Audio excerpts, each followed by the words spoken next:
Teddy Riner, Tony Yoka, Renaud Lavillenie, Tony Parker ou encore Marie-Josée Pérec. Les plus grands sportifs français ont fréquenté l'Institut national des sports, de l'expertise et de la performance. Bref, autrement dit, l'INSEP. Avec 21 médailles olympiques de Rio en 2016 et 50 médaillés mondiaux, l'endroit, créé il y a 41 ans, se veut être un véritable temple du haut niveau. Cette nurserie de 750 sportifs, répartis sur 28 sports olympiques et sur 28 hectares, est située dans le bois de Vincennes, aux portes de Paris.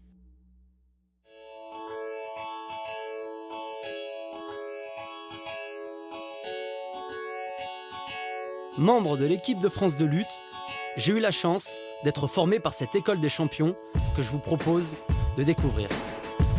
C'est ici donc que j'ai passé 8 années de ma vie à alterner entre scolarité et entraînement. Puisque je suis familier avec les lieux, ce que je vous propose, c'est d'être votre guide afin de mieux comprendre ce qu'il se passe à l'INSEP le temps d'une journée type.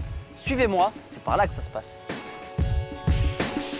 Quel meilleur témoin que Gany Yalouz, récemment nommé directeur général, pour vous présenter les finalités de l'INSEP.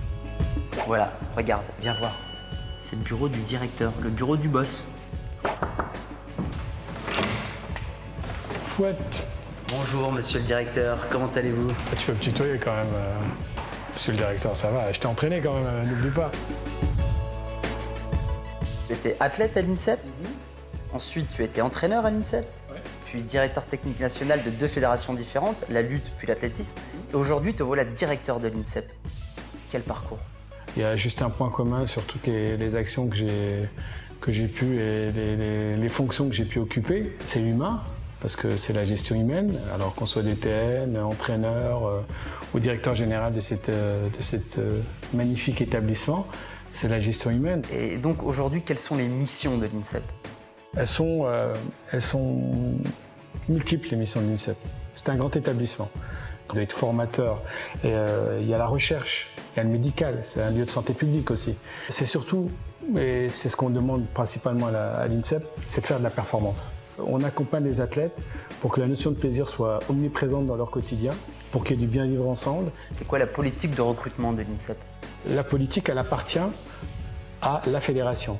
Elle est adaptée à la fédération, elle est adaptée au public de la fédération. Il n'y a qu'une finalité, c'est être le meilleur pour entrer dans cet établissement. Bon, pour vous citer un exemple, par exemple, la plus jeune, c'est Colline du Villard, qui est en gymnastique, qui a fait championne d'Europe au saut de cheval récemment, cette année. Et puis, elle a 14 ans. 14 ans en gymnastique, donc on sait très bien. Et puis l'athlétisme, on a Café Gomis, entre autres, qui a 38 ans. Eh bien, ça tombe bien parce qu'il est l'heure de l'entraînement et nous aussi, on a rendez-vous avec un grand champion. Direction le dojo. C'est là que Darcel Yanzi, champion d'Europe, nous attend. Sacré à seulement 19 ans, il est celui qui détenait les records de précocité avant un certain Teddy Riner. Brillant athlète, il s'est mué en entraîneur. Waouh, belle prise. C'est toi qui leur apprends tout ça aujourd'hui? Oui, j'essaye un peu d'améliorer leur judo. Pour moi, c'est une très grande chance de pouvoir rester et puis de pouvoir donner à l'équipe de France. Parce que comme tu dis bien, j'ai évolué en tant qu'athlète ici. Et on m'a donné l'opportunité de pouvoir suivre mon rêve. Parce que mon premier rêve était d'être champion en tant qu'athlète. Et mon deuxième rêve, c'est pouvoir emmener l'équipe de France le plus haut possible. Est-ce que tu peux expliquer pourquoi est-ce qu'on s'entraîne autant? Pourquoi est-ce qu'on a besoin de s'entraîner autant ici? On est l'élite. Et l'élite, on est toujours obligé de se surpasser et se donner. Et puis quand on voit la concurrence qu'il y a aujourd'hui partout dans tous les niveaux de sport, on est obligé d'être à la page. Pour certains spectateurs, ils vont trouver ça que c'est beaucoup. Pour nous, c'est normal. Tu vois, Darcel, il est 13h. L'entraînement, ça creuse. On va se restaurer? Oui, il n'y a pas de souci. Allez, on y va. Merci Darcel. Merci. Allez au restaurant. Facteur clé de la performance, l'alimentation n'est pas laissée au hasard. D'un œil avisé, la diététicienne Véronique Rousseau nous éclaire. Je ne surveille pas, je ne juge pas, j'observe. Est-ce que le sportif peut manger n'importe quoi? Ça dépend de ce qu'on met derrière n'importe quoi, mais le but de notre action est que le sportif fasse ses choix en pleine conscience, sans culpabilité et de façon très autonome. Donc il n'y a pas véritablement d'interdit, mais par contre il y a des fréquences de consommation qui sont négociées avec le sportif et non pas dictées. L'important pour nous est d'être toujours connecté avec les préoccupations des sportifs qui sont très évolutives. Si on prend l'exemple du sportif à catégorie de poids, à l'approche de sa compétition, il sera souvent dans un hyper-contrôle de ses prises alimentaires et ensuite dans un complet lâcher-prise avec une forte désinhibition alimentaire qui pourrait surprendre d'ailleurs un regard extérieur et ensuite dans un retour un petit peu plus à la normale. Bien manger permet d'optimiser en tout cas les phases d'entraînement et donc la performance le jour J. Merci Véronique. Le sport, mais pas que. Les cours aussi sont au sein de l'INSEP afin de préparer au mieux la reconversion du sportif. Et là encore, quelques mètres seulement. À l'INSEP, on nourrit également l'esprit.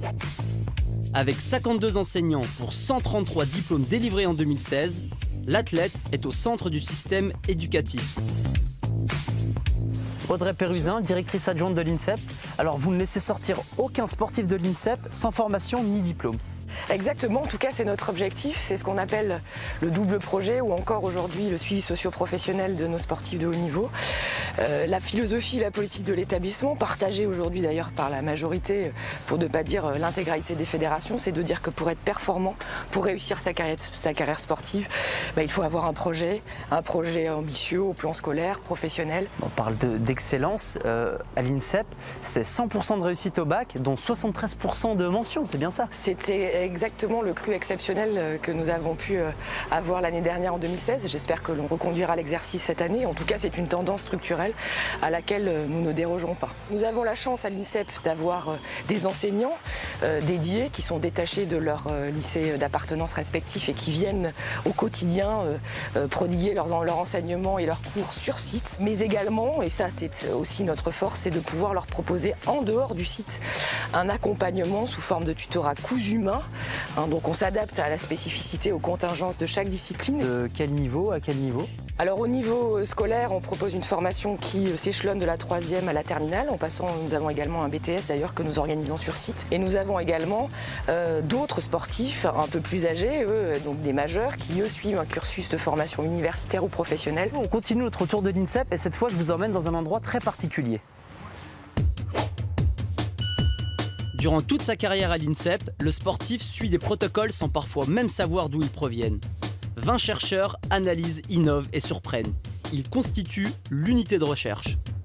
Alors qu'est-ce que vous étudiez ici? Notre objectif, c'est d'essayer de produire des nouvelles connaissances sur 3 sujets majeurs.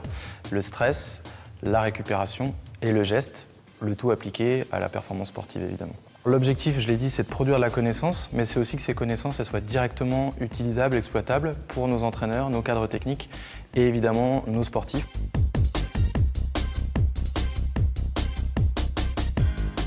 Le fameux ergomètre isocinétique. Voilà, donc ça c'est un appareil dont on dispose depuis à peu près une dizaine d'années. Et donc là l'objectif c'est de réaliser des efforts musculaires, des exercices, non pas en utilisant des barres ou des poids comme dans les salles de musculation, mais un moteur qui fixe la vitesse de mouvement.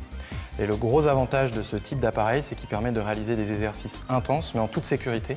Et donc on le propose à nos athlètes pour évaluer ou prévenir le risque de blessure. Justement, en cas de blessure, l'INSEP possède un centre médical dernier cri. Du médecin du sport au cardiologue en passant par le dentiste, 41 médecins, kinés et ostéos sont aux petits soins des sportifs. Un centre d'imagerie, un service de rééducation, mais le clou du clou avec près de 8000 passages par an depuis 2009, c'est ça, la cryothérapie. Bon, tu es prêt pour renouveler cette expérience alors? Allez. Très bien. Bon, écoute, on vérifie avant que tout se passe bien. On protège les extrémités, t'as protégé tes oreilles. On y va. Allez, on commence par la chambre à moins 110. Vas-y, rentre et bonne séance. La personne rentre dans le sas à moins 10. Puis après, dans le sas à moins 60, elle ne fait que traverser. Et le traitement, c'est vraiment dans ce sas à moins 110 degrés pendant 3 minutes. Ok, très bien. Écoute, tu marches tranquillement. Oui, parfait. La musique, ça va? Tout va bien? Écoute, bonne séance à toi. pour stimuler à la fois au niveau cutané, mais aussi au niveau de certaines hormones et qui vont avoir des effets bénéfiques tant sur la douleur, préférentiellement, l'inflammation, mais aussi sur les qualités de sommeil. Ok, tu peux sortir. Tout va bien, ça a été? Et là, tu as 20 degrés de température au niveau du biceps. Et là, c'est descendu à 15 degrés. Donc il y a eu une chute non négligeable de la température. Après l'effort, le réconfort, ça tombe bien parce que la majorité des sportifs à l'INSEP vivent ici. Et oui, ils ont une chambre. Alors moi, ce que je vous propose, c'est qu'on aille visiter une chambre. Rénové depuis 2008, 5 bâtiments accueillent 300 internes, dont 150 mineurs. On va visiter une chambre donc, mais pas n'importe laquelle, la B100. C'était ma chambre. Chambres individuelles ou doubles, elles ont la même configuration. Libre aux athlètes de la personnaliser. Vous l'aurez compris donc. C'est ici que se concrétisent les rêves de médaille. Mais cette carrière ne représente que 1/3 de la vie. Et aujourd'hui, ce dont je suis le plus fier, c'est de pouvoir dire que grâce à l'INSEP, faire du sport de haut niveau n'empêchera jamais de faire des études et de réussir sa vie.